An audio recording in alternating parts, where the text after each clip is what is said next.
एक खेळणं घेऊन आले तुम्ही बघा केवढी खेळणी आणली. हे खेळणं काय मी हिच्यासाठी नाही आणलं. मग काय दुकान टाकताय औषधांची विक्री कमी झाली वाटतं. व्हायचीच कमी.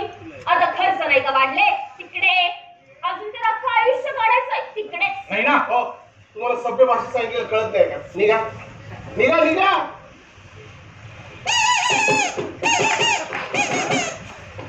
काय हो तुम्ही हल्ली ते करत नाही का? काय अहो सोसायटीत जाम फेमस आहे. काय लहान लहान मुलं पण करतात. अरे पण काय इन्स्टात एवढे रील आहेत. अहो पण काय ते नाही का अबे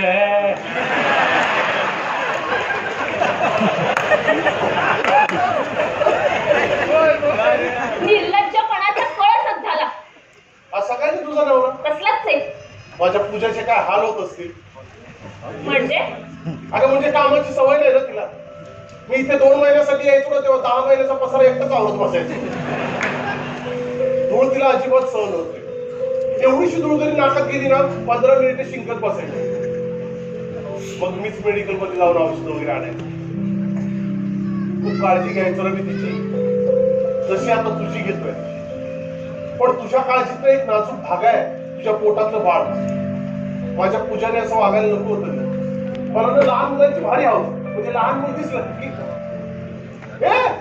तू कशाला टेन्शन घेते. डॉक्टरांनी काय सांगितलंय अशा अवस्थेत हसत राहायचं आनंदात राहायचं म्हणजे बाळ पण माझ्यासारखं.